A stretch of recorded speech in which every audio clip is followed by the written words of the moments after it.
제가 한국에서 사역했을 때 청년부 사역을 꽤 오랫동안 했어요. 수련회가 되면 이제 프로그램을 짜야 되잖아요. 꽤 많이 했던 프로그램이 이제 토론 대회였습니다. 청년들이 신앙생활을 하면서 청년으로서 고민하는 것들이 있지 않겠습니까? 그러니까 몇 가지 주제를 정해서 이제 찬성파와 반대파를 나누어서 토론하는 프로그램이었어요. 그리고 청년들이 항상 관심을 가졌던 주제가 뭔지 아십니까? 술은 죄인가, 술은 죄가 아닌가였어요. 그때 청년들이 나누었던 대화를 근거로 기억을 더듬어서 조금 각색했는데 이들의 대화를 한번 보도록 하겠습니다. A와 B가 있습니다. 술 먹는 것은 분명히 죄라고 생각합니다. 목사님께서 술은 죄라고 분명히 말씀하셨어요. 야, 성경 어디에 나와 있는지 한번 근거를 대볼래? 에베소서 5장 18절에 술 취하지 말라 이는 방탕한 것이니 이렇게 기록되어 있어. 그러니까 술에 취하면 안 되는 거야. 그렇지만 이 구절을 보면 술을 마시지 말라는 것이 아니라 취하지 말라는 것이 아닐까? 그러니 취하지 않는 선에서 음주를 하는 것은 죄가 아니야. 야, 어떻게 술을 먹고 취하지 않을 수가 있어. 야, 그냥 가볍게 마시면 되잖아. 술 자체가 죄는 아니라고. 그러니까 A가 화가 나서 이렇게 얘기합니다. 제발 정신 좀 차려라. 한 잔만 마셔도 한 잔 취하는 거야. 자막 23장 31절에서 포도주는 붉고 잔에서 번쩍이며 순하게 내려가나니 너는 그것을 보지도 말지어다 말씀하고 있어. 절대 보지 말아야 할 것 중에 하나가 바로 술이야. 바보야, 그건 알코올 중독자에 대한 말씀이야. 예수님도 포도주를 드셨는데 그럼 예수님은 어떻게 되는 거야? 예수님도 한번 욕해볼래? 그러니까 이렇게 반박하죠. 예수님이 드신 것은 술이 아니라 포도주스야. 야, 말도 안 되는 소리 하지 마. 실제 포도주였어. 그러면 노아도 주스 먹고 취했냐? 아무튼 우리나라는 술 먹으면 안 돼. 술은 죄의 통로가 되거든. 굉장히 합리적인 이야기입니다. 마지막 대화죠. 물론 술이 죄의 통로가 될 수 있다는 것은 옳은 말이지만 술 자체가 죄가 될 수는 없어. 그러면 유럽에 있는 목사님 신자들도 맥주를 음료처럼 먹던데 다 죄인이겠네.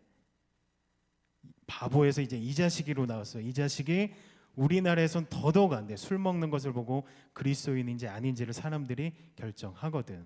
아무튼 절대 먹으면 안 돼. 그건 죄야.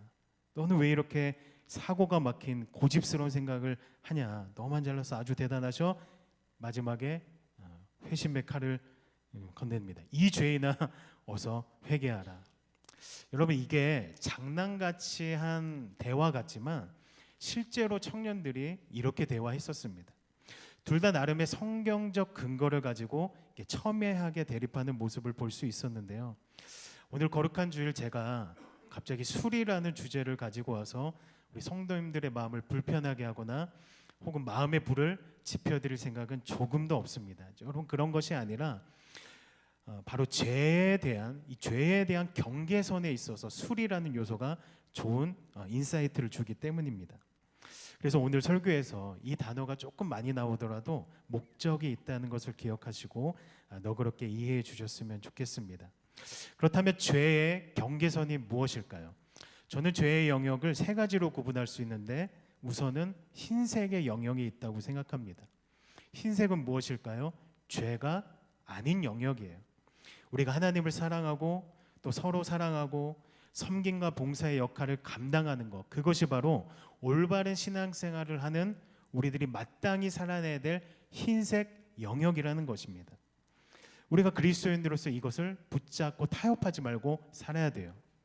우리는 이것을 그리스도인으로서 당연하게 여겨야 되고 우리는 흰색 영역을 잘 만들어 나가야 될 것입니다. 대신 그 반대가 있죠. 검정색 영역이에요. 죄의 영역입니다. 살인, 간음, 도둑질과 같은 죄를 타협해야겠습니까? 아니면 말아야겠습니까? 당연히 안 될 뿐만 아니라 성경은 우리에게 조금 더 높은 기준을 제시합니다. 실제로 행하는 것뿐만 아니라 마음으로도 너희는 이와 같은 죄들을 금하여야 된다고 분명히 말씀하고 있죠. 그래서 우리는 이 검정색 영역인 죄를 잘 다루고 하지 않아야 될 것을 과감하게 끊어버리는 결단도 해야 될 것이에요. 이것이 바로 올바른 신앙인의 모습입니다. 그런데 문제가 있습니다. 하나의 영역이 더 있다는 것이에요. 그것은 바로 흰색과 검정색 사이의 회색의 영역입니다. 어떤 영역일까요? 죄라고 단정짓기에는 조금 애매한 부분들에 해당되는 영역입니다. 이것이 죄인 것 같기도 하면서도 또 죄라고는 단정해서 말할 수 없는 영역들이에요. TV를 우리가 자주 시청하고 세상 노래를 자주 부르고 주식과 코인을 하는 그리스도인, 적당히 음주 생활을 하는 그리스도인들을 한번 생각해 보십시오. 여러분, 이들을 향해서 너는 죄인이야 하시겠습니까? 이거는 좀 애매하다 하시겠습니까? 죄인 것 같기도 하면서도 어떨 때는 죄가 될 수 있지 않은 영역의 생각이 들기도 합니다. 사랑하는 여러분, 이 회색 영역에 대해서 우리는 어떻게 접근해야 될까요? 어떻게 성경적인 접근을 가지고 회색 영역을 이해할 수 있을까? 저는 먼저 우선 짚고 넘어가야 되는 것이 있다고 생각합니다. 그것은 하나님께서 각 나라와 민족마다 그들의 고유한 문화를 허락하셨다는 것이에요. 여러분, 아까 청년들의 대화에서 우리가 주목할 만한 대화가 있었습니다. 그것은 바로 유럽에 있는 사람과 한국 사람들에게 있어서 이 술에 대한 접근과 이해가, 즉 문화가 다르다는 것이에요. 술이 죄인가 죄가 아닌가에 대한 것으로 먼저 접근하지 말고 문화적으로 먼저 그들을 이해할 필요가 있다는 것입니다. 그래서 사도행전 17장 26절은 이렇게 말씀합니다.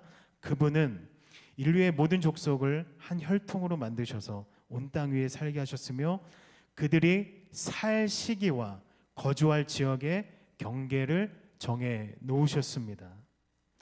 이 말씀을 보면 하나님께서 각 사람의 살 시기와 거주의 경계를 지어서 확정해 놓으셨다고 말씀하는데, 이 말씀은 바울이 이방인들을 전도하기 위한 논증으로서 한 말이긴 하지만 어쨌든 우리가 여기서 알 수 있는 것은 전능하신 하나님께서 우리의 삶 가운데 개입하셔서 우리를 언제 어디서 각 태어나게 하실지를 정해 놓으셨다는 것입니다. 그래서 저는 하나님의 뜻에 따라 이 조국 대한민국에서 태어났어요. 그리고 한국 안에서 고유한 문화를 경험하였습니다. 또 그리스도인으로서 한국의 문화를 기반으로 신앙생활을 해왔습니다. 또 계획이 있으셔서 저를 이 미국 땅으로 오게도 하셨던 것이죠. 오래전에 19세기 말부터 20세기 초에 미국 출신의 장로교 감리교 선교사들이 한국에 와서 선교를 했는데, 한국 교회와 기독교인들에게 했던 운동 중 하나는 술을 절제시키는 것이 아니라 아예 끊게 만들어 버리는 것이었습니다. 왜냐하면 그 당시 한국은 도박, 흡연, 그리고 과도한 음주로 인해서 가정이 파탄나 버리고 있었거든요. 생산적인 활동이 잘 이루어지지 않았습니다. 무엇보다 한국 사람들 보니까요, 보통 사람들이 아니에요. 한번 시작하면 죽을 때까지 마시는 기질이 이미 옛 조상 때부터 있었단 말입니다. 그래서 선교사님들은 한국 초기 기독교인들의 삶을 완전히 바꿔놓고자 절제를 권한 것이 아니라 금주 운동을 시켰던 것이에요. 그때부터 한국 기독교 안에서 금주에 대한 가르침이 고유하게 자리 잡았어요. 그래서 지금까지 이어져 오게 된 것입니다. 그래서 금주는 한국 기독교의 고유한 문화와 가치관이 되었기 때문에 술을 먹는가 아니면 먹지 않는가가 그리스도인들과 비그리스도인들을 나누는 굉장히 중요한 시금석이 되어버린 것이죠. 그러나 반대로 유럽을 포함한 다른 나라에서는 술을 음식과 즐겨 먹는 것으로 이해합니다. 그러한 문화로 발전됐어요. 유럽의 그리스도인들에게 금주를 권하면 열중의 아분 우리를 이상하게 쳐다볼 것입니다. 그들에게 있어서 삶에서 필수적인 먹어야 될 음료와 같기 때문이죠. 어떤 분들은 이렇게 물어보실 수 있을 것 같습니다. 야, 목사님 드디어 오늘 알려주셨군요. 죄가 아니군요.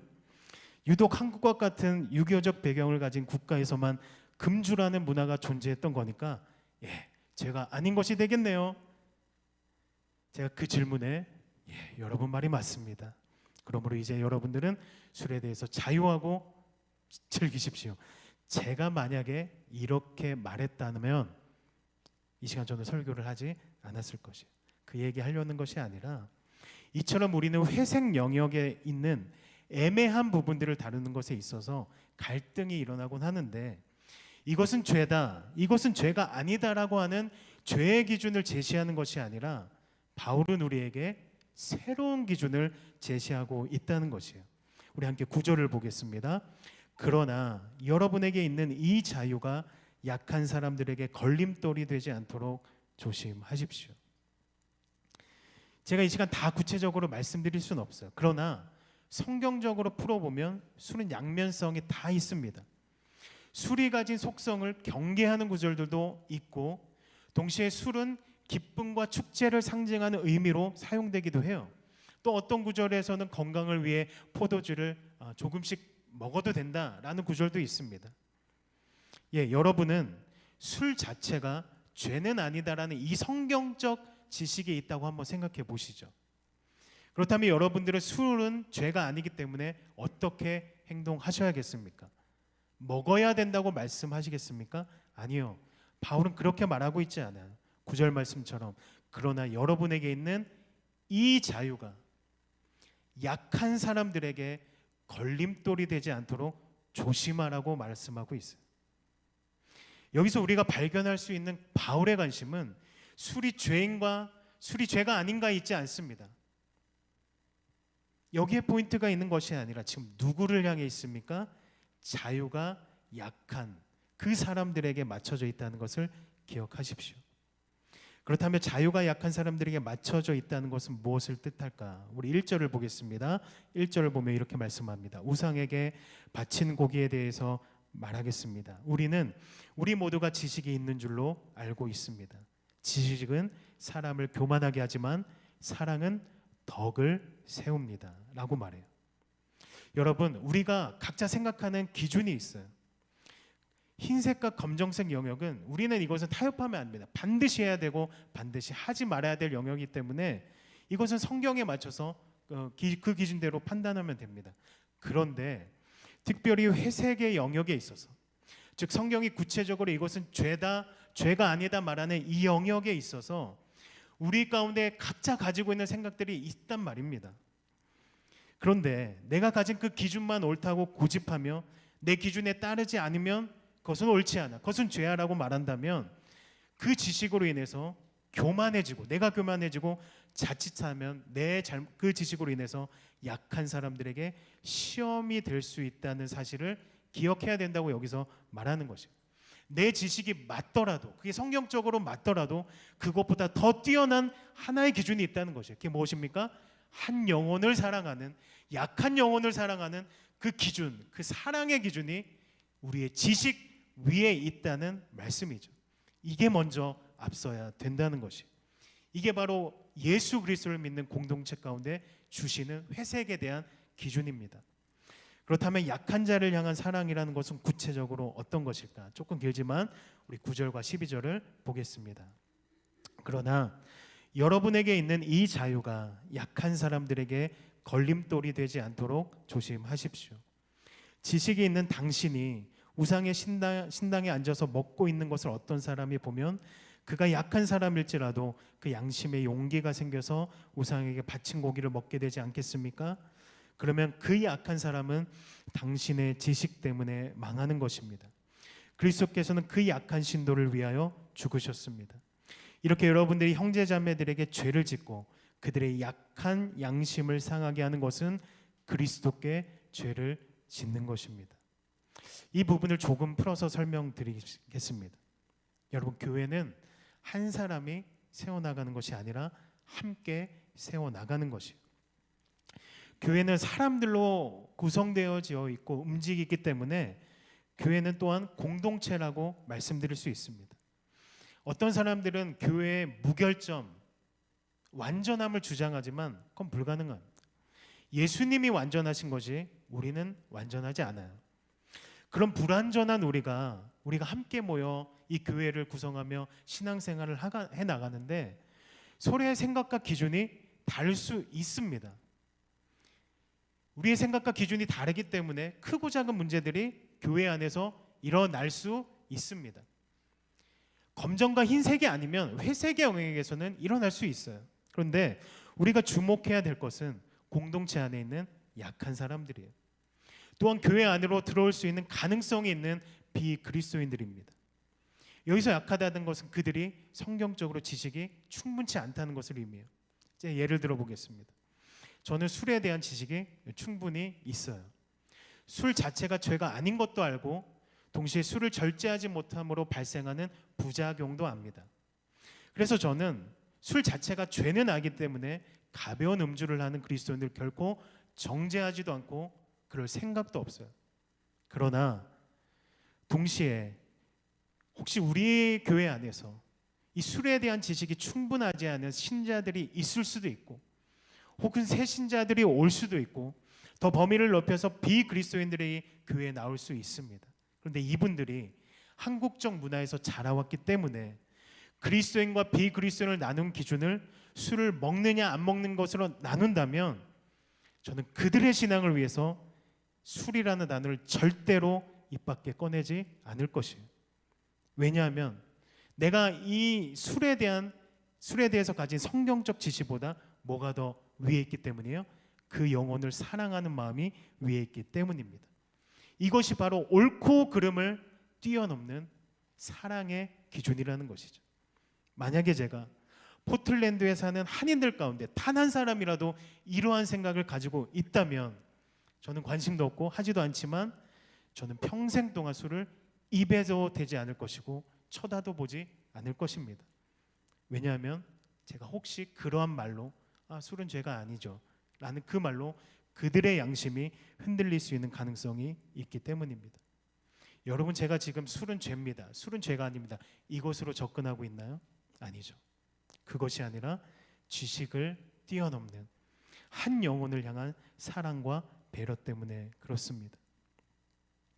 술은 죄가 아니야, 먹어도 괜찮아라는 나의 그 지식으로 인해서 약한 자들의 믿음이 흔들리고 혹은 복음의 길이 막히는 상황을 안기 위한 복음적 행동이라는 것이. 이것이 왜 중요합니까? 내가 혹시 그렇게 했다가 양심이 약한 자들이 걸려 넘어질 수 있기 때문이에요. 그러면 바울은 이것이 곧 예수님께 죄를 짓는 것과 동일하다고 경고하고 있어요. 그러므로 하나님께서 우리에게 요구하시는 것은 이 회색 영역에 있어서 지식을 뛰어넘는 하나님의 사랑, 복음적 사랑, 그 삶이 우리 앞에 앞서야 된다고 오늘 우리에게 분명히 말씀하고 있는 것이죠.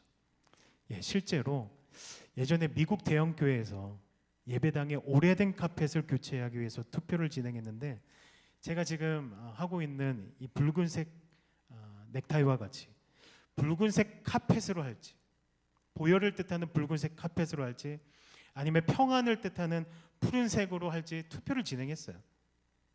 여러분, 그냥 투표해서 다수결로 진행해서 그냥 결정하면 되잖아요.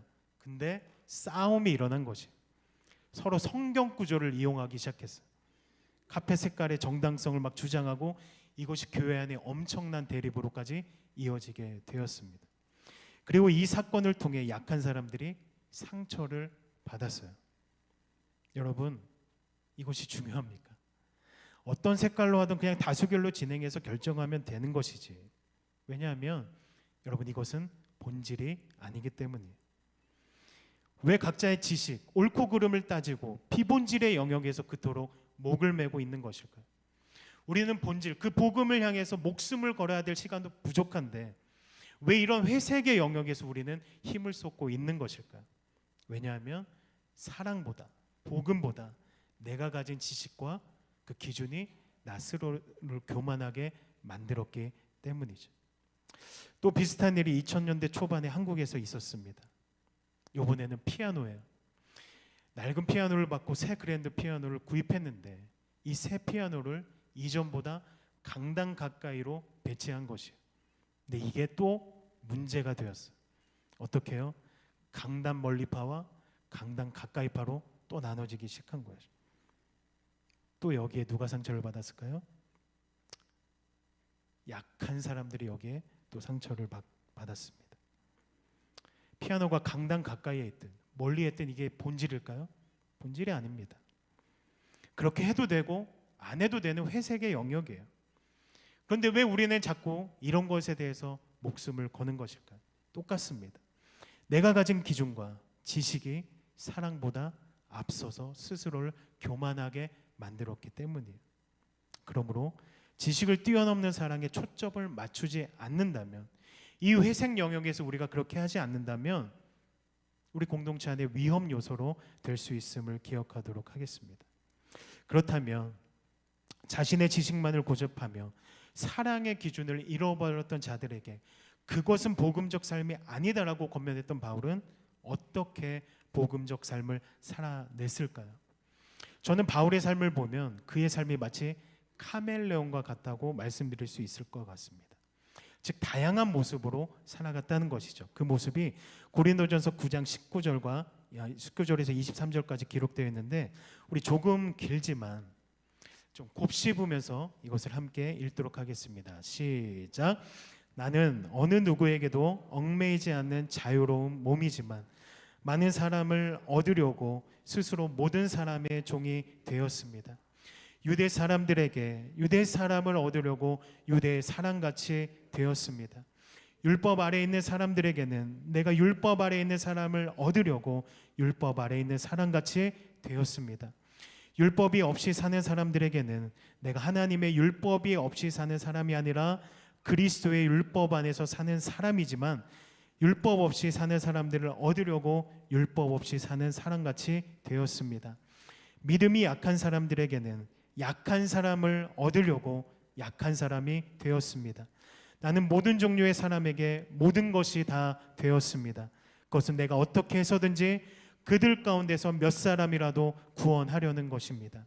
나는 복음을 위하여 이 모든 일을 하고 있습니다.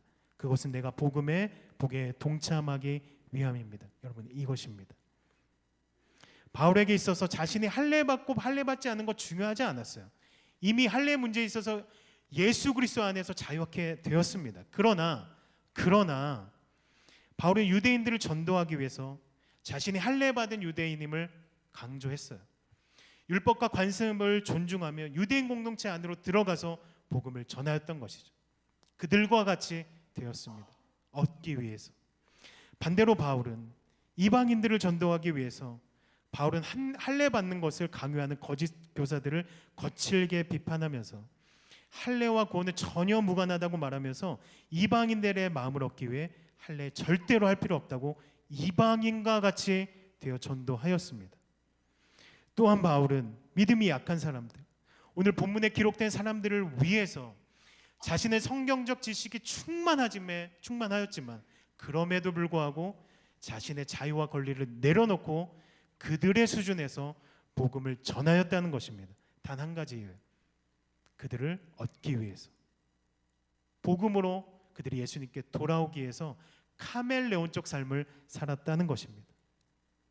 어쩌면 이런 바울의 모습을 보고 어떤 이들은 참으로 변덕스럽다, 왜 이랬다가 저랬다가 하는가, 줏대가 없어도 너무 없다 할 수 있겠지만, 여러분 이 문장을 기억하십시오.